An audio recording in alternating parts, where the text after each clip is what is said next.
My sister called my son names at every family gathering while everyone stayed silent, so I secretly collected proof of her husband's affair and her own dirty secrets, then exposed everything at my parents' anniversary party. I'm going to tell you about how I destroyed my sister's perfect life, but first you need to understand how we got here. Delilah and I grew up in a household where appearances mattered more than anything else. Our father Richard was a successful corporate attorney who believed that his daughters were reflections of his own accomplishments. Our mother Patricia came from old money and never let anyone forget it. They raised us in a beautiful colonial house in Connecticut with manicured lawns and strict expectations. Delilah was older by 3 years, and she learned early how to play the game. She got straight A's, dated the right boys, went to Yale, and married Kevin Montgomery, a man whose family owned a chain of luxury car dealerships across the Northeast. They had 2 children, Olivia and Nathan, who attended private school and took tennis lessons at the country club. I took a different path. I went to art school, which horrified my parents. I dated a musician named Tyler who had tattoos and drove a motorcycle. We never married, but we had Lucas together when I was 25. Tyler died in a car accident when Lucas was 2 years old. We weren't married when it happened, which meant that in my family's eyes, I had committed the ultimate sin. I had a child out of wedlock. Delilah never let me forget it. The comments started small, little remarks about traditional families and proper values. She'd talk about how important it was for children to have both parents looking pointedly at Lucas. At Christmas, she'd mention how blessed Olivia and Nathan were to have a stable home environment. During Easter brunch, she discussed the importance of marriage before children, her eyes finding mine across the table. But it was at Lucas's 9th birthday party that everything changed. I'd invited the family for cake and ice cream at my small apartment. Lucas was so excited, showing everyone his new bicycle and his art supplies. Delilah arrived late, sweeping in with expensive gifts for her own children and a token present for Lucas, a coloring book clearly meant for a much younger child. We were all in the kitchen when Lucas accidentally knocked over a glass of juice. It shattered on the floor and he immediately started crying, apologizing over and over. I was cleaning it up, reassuring him that accidents happen, when Delilah leaned down to Olivia and said loud enough for everyone to hear, "This is why bastards need proper discipline." The room went silent. Lucas looked confused. He didn't know what the word meant, but he understood the tone. My mother busied herself with cutting the cake. My father checked his phone. Kevin suddenly needed to take a work call. Nobody said anything to Delilah. I asked everyone to leave. Right then, Delilah acted shocked, playing the victim, claiming she was just concerned about proper child rearing. My parents sided with her, saying I was being oversensitive and ruining Lucas's birthday over nothing. Lying in bed that night, listening to Lucas ask me what bastard meant, something inside me shifted. I'd spent my whole life trying to be the bigger person, absorbing Delilah's cruelty because confronting it would make me the problem. I'd let my family's silence enable her because speaking up would disrupt their precious peace. No more. I started paying attention, really paying attention. When you look closely at someone who presents a perfect facade, you start to notice the cracks. The next morning, I called in sick to work to spend the day thinking. Lucas was at school, and the silence in my apartment gave me space to process everything. Tyler's photograph sat on the mantle, and I found myself talking to it like I sometimes did when decisions felt overwhelming. "She's not going to stop," I said to his picture, "and they're all just going to keep letting her." Tyler would have confronted Delilah immediately. He never had patience for cruelty disguised as concern, but Tyler's direct approach had often made things worse with my family. They dismissed him as crude, unsuitable beneath their standards. His death had almost seemed convenient to them, a problem solving itself. I thought about confronting Delilah directly, having a private conversation where I demanded she stop, but I knew how that would go. She'd deny everything, twist my words, make herself the victim. My parents would mediate by telling me to be more understanding, to consider Delilah's perspective, to not make waves. The pattern had been established over decades. Something bigger was needed, something that would make ignoring her behavior impossible. I started documenting everything. Every family gathering from that point forward, I recorded on my phone. I kept a journal noting dates, times, and exactly what Delilah said. I saved text messages where she made snide comments about single mothers or children born outside marriage. I collected evidence like a lawyer building a case, which made sense given how my father had raised us. This documentation phase lasted about 2 months. During that time, I attended every family event with new eyes, seeing patterns I'd been too close to notice before. 3 weeks after Lucas's birthday, we had Sunday dinner at my parents' house. It was a tradition they insisted on maintaining, despite how uncomfortable these gatherings had become. Delilah arrived with homemade dessert and her usual air of superiority. During dinner, she mentioned that Olivia had been chosen for the lead in her school play. "We're so proud," she said. "The director told us that children from stable homes tend to be more confident performers. Something about security, allowing them to take creative risks." She looked at Lucas when she said it. He was picking at his mashed potatoes, trying to make himself smaller. "Lucas is very creative," I said evenly. "His art teacher says he has real talent." "Oh, art?" Delilah said dismissively. "That's nice for a hobby, but Olivia is developing skills that will serve her in the real world. Public speaking, confidence, leadership. Lucas has those skills too." "Does he?" "I wouldn't know." He barely speaks at these dinners. She laughed lightly. I suppose children sometimes retreat when they sense something is wrong with their family structure. My father changed the subject to his latest case, and my mother busied herself serving dessert. The moment passed like all the others, absorbed into the family's collective decision to pretend everything was fine, but I had it recorded another piece of evidence. Delilah's marriage was one of those cracks. She and Kevin had been together for 12 years, and from the outside, they looked like the ideal couple. But I started noticing things. The way Kevin would check his phone constantly during family dinners, a small smile playing at his lips. How Delilah would snap at him over minor things, her voice sharp with something that sounded like desperation. The separate bedrooms, they claimed, were because Kevin snored. During Thanksgiving, I watched Kevin excuse himself 3 times to take calls. Each time, Delilah's jaw tightened a little more. When he returned from the 3rd call, she asked sweetly, "Important business on a holiday."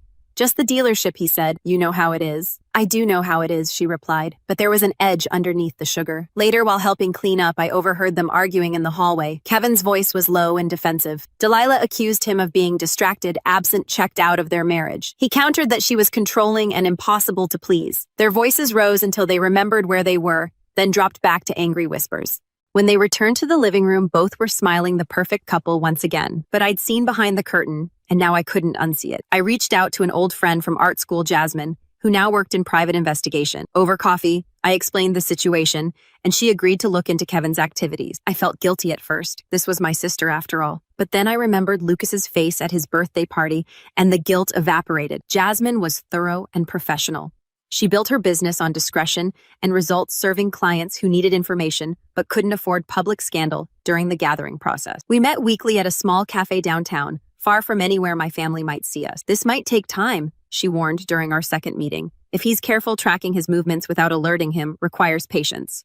"I have time," I said, "and I need to be absolutely certain before I do anything with the information." While Jasmine worked on Kevin, I continued my own investigation into Delilah's life. I started attending country club events as a guest of my parents, something I'd avoided for years. The club represented everything I'd rejected about their world, but now I needed to understand Delilah's domain. The first event was a charity luncheon supporting local schools.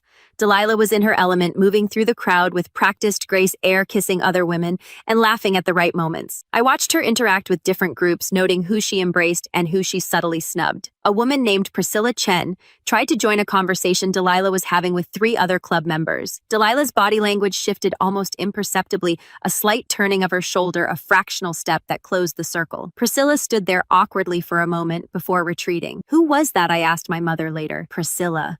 Her husband owns those Asian fusion restaurants downtown. Very successful."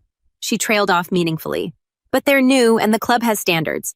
I thought about that conversation for days. Standards was code. I realized code for the kind of exclusion my family practiced with surgical precision, cutting people out while maintaining plausible deniability. I started talking to service staff at the club. Waiters, bartenders, maintenance workers, people my family barely noticed. I chatted with them during events, asking casual questions, building rapport. One bartender, Marcus, mentioned that his wife, Sandra, worked in the club's membership office. "Must be interesting work," I said lightly, deciding who gets in. Marcus shook his head. "Sandra hates it sometimes. Says there are members who make her job difficult, asking her to do things that don't feel right." I filed that information away carefully. 2 months into the investigation, Jasmine handed me a folder.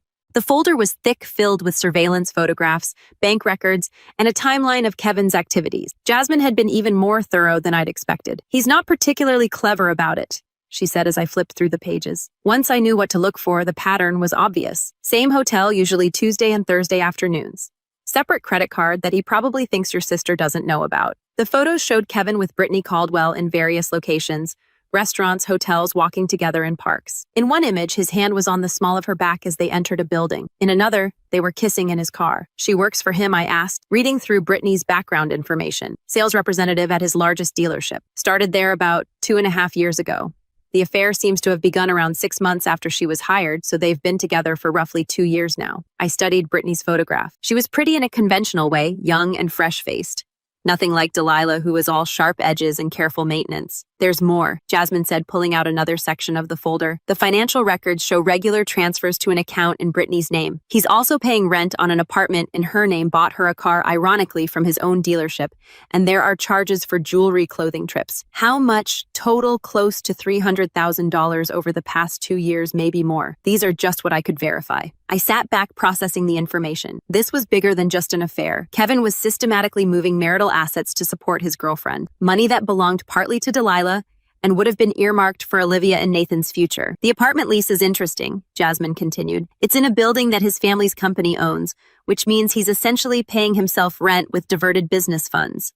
That could be embezzlement depending on how the business is structured. Can you find out about the business structure? Already did. She slid more papers across the table. Kevin is a minority partner, but his father still controls the majority stake.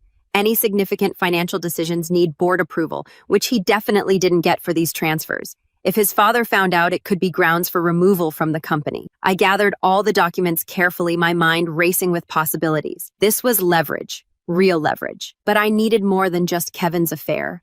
I needed something on Delilah, too. Something that would show everyone that their perfect marriage was built on rot from both sides. The next Sunday, I volunteered to help my mother organize donations for a club charity drive. It gave me an excuse to be at the club during the week, interacting with staff without arousing suspicion. I found Sandra during her lunch break sitting alone in the employee cafeteria.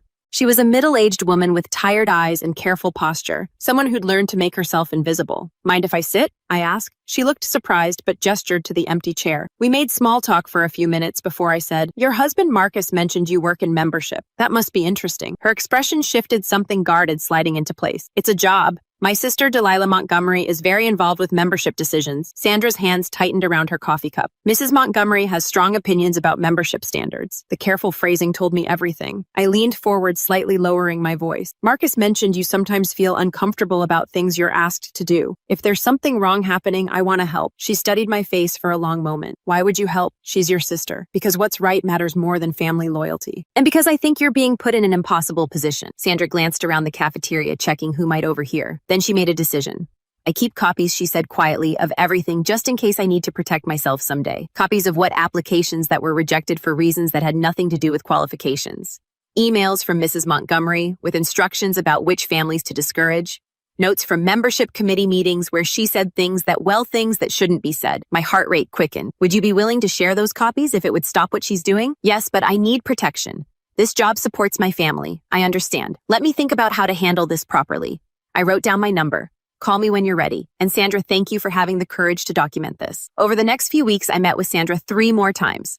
She provided me with a meticulously organized file of Delilah's discriminatory practices. Emails where Delilah referred to certain applicants as not our kind of people. Notes from meetings where she'd argued against families based on their ethnicity or economic background. Records of qualified applications that were mysteriously rejected after Delilah's involvement. It was damning evidence of systematic discrimination, and it had been happening for years. I also learned something else during this process. Several rejected families had noticed the pattern and were considering legal action, but they lacked proof. Sandra's documentation could support a legitimate lawsuit against the club and anyone personally involved in the discrimination, but I didn't use it. Not yet. During this time, Lucas started therapy. Not because of any crisis, but because I wanted him to have tools to process the subtle cruelty he'd been experiencing. Dr. Angela Morrison was wonderful with him, helping him understand that the problem wasn't with him, but with how others chose to treat him. After one of Lucas's sessions, Dr. Morrison asked to speak with me privately. "Lucas is doing well," she said, "but he's internalizing more than you might realize. He's developed coping mechanisms that concern me, making himself small, apologizing excessively, assuming blame for others' reactions because of my family." He didn't say that directly, but yes, I believe so. Children are remarkably perceptive about power dynamics. Lucas has learned that speaking up about his hurt causes problems for you, so he's decided it's better to stay quiet. The revelation hit me hard. I thought I was protecting him by maintaining family relationships, by trying to model forgiveness and patience. Instead, I was teaching him that his pain mattered less than other people's comfort. "What should I do?" I asked. "That depends on what you want him to learn. Right now, he's learning that tolerating mistreatment is necessary for family acceptance. Is that the lesson you want him to carry into adulthood?" I drove home thinking about all the ways I'd been complicit in his suffering. Every time I'd smoothed over one of Delilah's comments, every family dinner I'd forced him to attend, every time I'd asked him to be patient with grandparents who allowed his abuse, I'd been teaching him that his dignity was negotiable. That night, I started planning in earnest, not just gathering information, but strategizing the perfect moment to deploy it. I needed something that would make my family confront their dysfunction in a way they couldn't rationalize or dismiss. The opportunity came when my mother mentioned the 40th anniversary party during one of our phone calls. This was 4 months after Lucas's birthday party, and I'd been methodically gathering evidence the entire time. "We're planning something special at the club," she said excitedly. "A celebration of family and commitment. Your father and I want all of you there. You, Delilah, the grandchildren. It's important to us." "Of course we'll be there," I said. And I meant it. Because this party, this celebration of their perfect family image, would be the ideal stage for truth. I spent the next 3 months preparing meticulously. I worked with a tech consultant to ensure I could connect my phone to the venue's projection system. I organized my evidence into a coherent presentation, photos, documents, records, all arranged to tell a clear story. I practiced timing, knowing I'd need to move quickly before anyone could stop me. I also prepared Lucas not for what would happen, but for the possibility that things with our family might change. "What if we didn't have to go to Sunday dinners anymore?" I asked him one evening while we made tacos together. He looked up from shredding cheese, hope and uncertainty mixed on his face. "Really, really? What if we only saw the family members who treat you kindly? Would that be okay with you? Would Grandma and Grandpa be mad?" "They might be, but you matter more to me than their feelings. You've always mattered more." He hugged me then, sudden and fierce, and whispered, "I don't like Sunday dinners. Everyone looks at me funny, and Aunt Delilah makes me feel bad." "I know, sweetheart. I'm so sorry I made you keep going." "It's okay, Mom. You were trying, but it wasn't okay, and I'm done just trying. It's time to act." The week before the anniversary party, I had one final meeting with Sandra. She was nervous, knowing that providing this evidence could have repercussions for her. "Are you sure about this?" she asked, sliding a flash drive across the table. "Once this comes out, there's no taking it back. I'm sure, and Sandra, I promise you'll be protected. I've already spoken with a lawyer about whistleblower protections. What Delilah asked you to do was illegal. You're not the wrongdoer here." Some of those families she rejected, they have kids who wanted to swim here in the summer, take tennis lessons. I had to tell them no because Mrs. Montgomery said they wouldn't fit in. Her voice broke slightly. One mother asked me directly if it was because they were Black, and I had to lie to her face. "You were in an impossible situation, but now you're doing the right thing." She nodded, wiping her eyes. "I hope your son appreciates what you're doing for him someday. He already does. That's why I have to see this through." Armed with this information, I waited. I needed the perfect moment, the right stage for my revelation. I needed Delilah to feel what Lucas had felt, humiliated in front of the people who mattered most. The days leading up to the party felt surreal. I went through normal motions: work, Lucas's school activities, grocery shopping, while carrying the weight of what I was about to do. Jasmine called twice to make sure I was certain about my plans. "There's no going back from this," she reminded me. "Once you expose them publicly, your family relationships will fundamentally change." "They're already fundamentally broken," I said. "I'm just making everyone acknowledge it." Kevin called me 3 days before the party, which was unusual enough to make me wary. "Grace, hey, it's Kevin. I wanted to talk to you about something." "What is it?" "It's about Delilah. She's been stressed lately, and I think she might say something at the party about Lucas and your situation. I just wanted to warn you." The audacity was almost impressive. Kevin was cheating on my sister with his employee and embezzling from his family business, and he was warning me about Delilah's potential behavior. "Thanks for the heads up," I said neutrally. "I know things have been tense between you two. For what it's worth, I think she crosses a line sometimes, but you know how she is. She thinks she's helping. Helping, right?" After we hung up, I wondered if Kevin sensed something coming. If some instinct warned him that his carefully constructed double life was about to collapse, but it didn't matter. He'd made his choices just like Delilah had made hers. The night before the party, I couldn't sleep. I kept thinking about all the ways this could go wrong. What if the technology failed? What if my family turned on me instead of confronting their own behavior? What if Lucas got caught in the crossfire and ended up hurt worse than before? But then I remembered Dr. Morrison's words about what I was teaching Lucas by tolerating his mistreatment. I thought about all the future family gatherings where he'd have to shrink himself to fit into their narrow definition of acceptable. I imagined him as a teenager, then an adult, still carrying the shame they'd loaded onto him. No, whatever happened tomorrow, it would be better than continuing this pattern. The opportunity came at my parents' 40th wedding anniversary party. They planned an elaborate celebration at the country club, the same one where Delilah wielded her influence. 200 guests, a live band, an open bar, and a seated dinner. My parents had spared no expense wanting to showcase their successful marriage, and by extension, their successful family. I wore a navy dress that Tyler had always loved, and I made sure Lucas looked sharp in his new suit. Delilah, of course, arrived in designer everything. Kevin at her side, playing the devoted husband Olivia and Nathan, perfect little reflections of their parents. During cocktail hour, Delilah cornered me by the bar. "I'm surprised you came," she said, sipping champagne. "These events can't be easy for you being alone." "I'm not alone. I have Lucas." "Yes, but it's not the same as having a real family, is it?" She glanced over at Lucas, who was talking with our cousin. "Poor thing, growing up without a father, with a mother who never married. People talk, you know. Do they?" "Of course. Everyone wonders what kind of example you're setting. What kind of values you're teaching him." She leaned closer. I worry about him, Grace. Children from broken homes often struggle, and a bastard child especially. That's an interesting word choice, I interrupted. You seem to use it a lot. Shame, she laughed. Well, if the shoe fits. Tell me something, Delilah. Does Kevin know about your discriminatory practices at the club? The families you've blackballed based on their background? Her smile faltered slightly. I don't know what you're talking about. And do you know about Brittany Caldwell? The color drained from her face. I thought we might have a conversation before dinner, I continued. Just the two of us. Maybe include Kevin. We have so much to discuss. I walked away, leaving her frozen by the bar. I could feel her eyes on my back, could imagine the panic setting in as she tried to figure out what I knew and how I knew it. Dinner was called, and everyone moved to the dining room. The space was beautiful, decorated in silver and gold with floral arrangements on every table. My parents sat at the head table with Delilah, Kevin, and a few other family members. I was seated nearby with Lucas. The speeches began after the main course. My father spoke about building a life with my mother, about the importance of family and legacy. My mother thanked everyone for coming and talked about how blessed she was. Then Delilah stood up. She was good at this, giving speeches, commanding attention. She talked about growing up with wonderful parents who taught her the value of commitment and tradition. She mentioned her own marriage, looking lovingly at Kevin,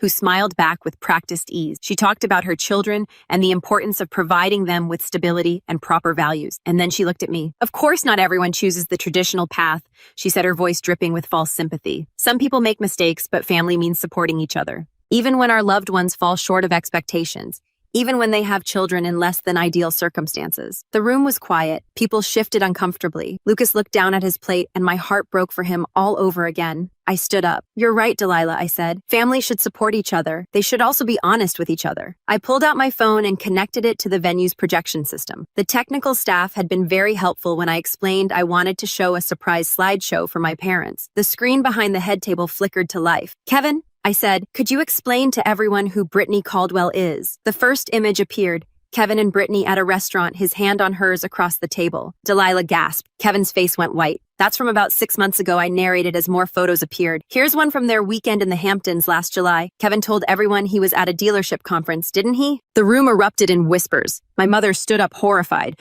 My father looked between the screen and Kevin with mounting fury. Grace stopped this immediately. Delilah hissed, but her voice shook. Oh, but we're just getting started, I said. More images appeared. Hotel receipts, bank transfers, text messages. Kevin has spent nearly $300,000 on his girlfriend over the past 2 years. Money he took from the family business. Kevin tried to speak, but nothing came out. Delilah's perfect facade crumbled before everyone's eyes, her face twisted with shock and humiliation. But Delilah, I continued, you're not innocent either. The screen changed to show documents from the country club emails and records that Sandra had provided. These are records showing how my sister has systematically prevented families from joining this club based on race and economic status.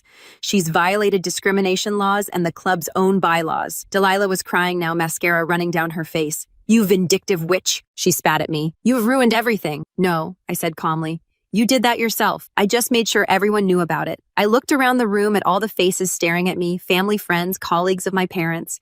My sister has called my son a bastard at every family gathering for years. She's made his childhood a source of shame. She's punished him for the circumstances of his birth, something he had no control over, and all of you let her. I turned to my parents. You've prioritized appearances over everything else. You've allowed Delilah to abuse Lucas because addressing it would be uncomfortable because it would disrupt the perfect family image you've crafted. My mother was crying. My father looked like he'd aged 10 years in 10 minutes. Lucas is the best thing that ever happened to me, I said, my voice breaking slightly. He's kind, creative, and loving. He deserves better than this family has given him, and I'm done pretending otherwise. I took Lucas's hand, and we walked out of the country club. Behind us, the party descended into chaos. I could hear raised voices, accusations flying, the sounds of Delilah's perfect life imploding. The aftermath was spectacular. Kevin's affair became public knowledge, which led to investigations into his business practices. He was removed from the family business and faced criminal charges for embezzlement. The divorce was ugly and expensive. The country club launched an investigation into Delilah's conduct. Several families came forward with complaints about being excluded or treated poorly. She was permanently banned from membership, a social death sentence in her circles. The club faced lawsuits that Delilah was named in personally. My parents were mortified. Their anniversary party became infamous for all the wrong reasons. My father's firm lost clients who didn't want to be associated with the scandal. My mother was quietly asked to step down from several charity boards. But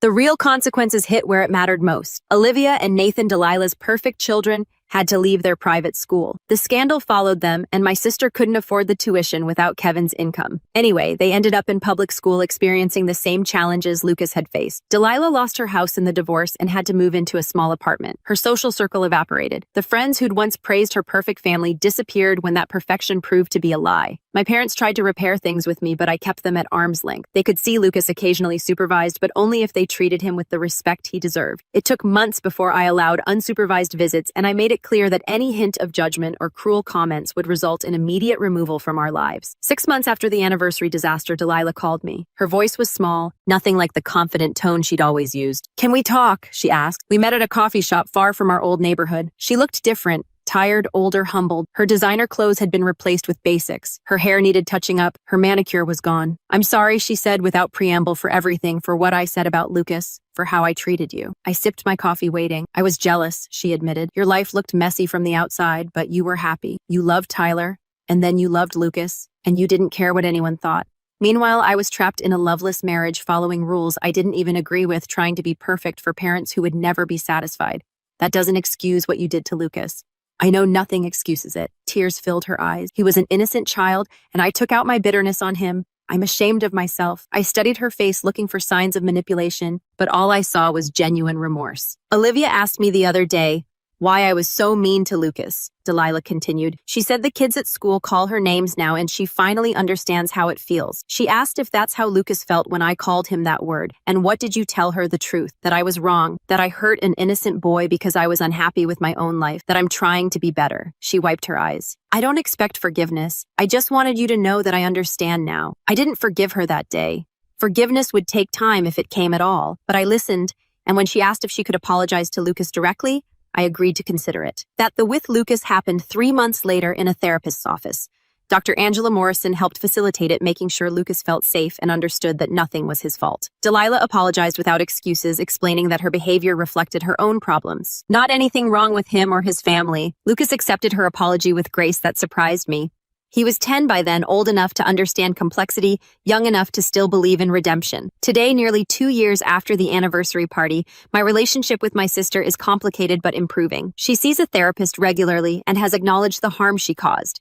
She's working a regular job now without the country club connections or the luxury lifestyle, and she seems more genuine than she ever was before. Olivia and Nathan spend time with Lucas occasionally. They're good kids who were as much victims of their mother's toxicity as anyone. They've adapted to their new circumstances, and I think they're better for it. My parents have slowly rebuilt bridges with me. They're more present grandparents to Lucas now, though they still struggle with letting go of their obsession with appearances. Old habits die hard, but at least they're trying. Kevin remarried Brittany, which was an interesting choice.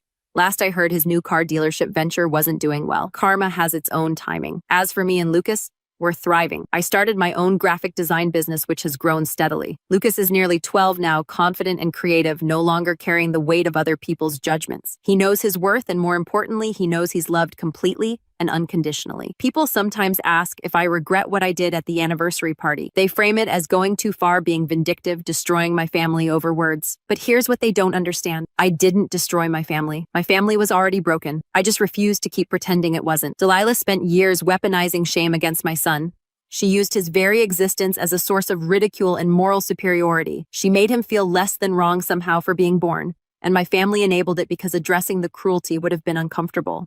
I made a choice to protect my child. I chose his well-being over my family's comfort.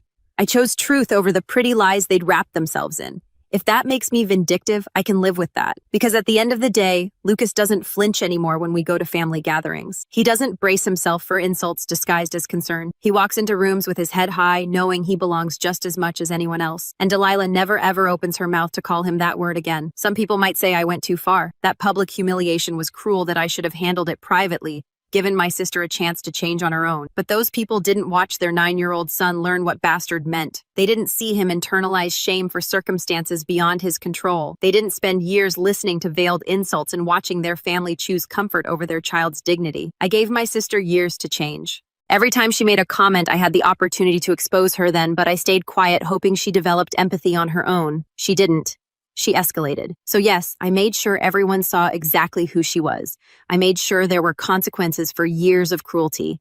And I made sure that my son would never again have to endure her abuse in silence while our family looked away. Lucas asked me recently if I was happy. We were making dinner together and the question came out of nowhere, the way his deepest thoughts often do. Yes, I told him honestly. I am, even though Grandma and Grandpa were upset and Aunt Delilah lost her house.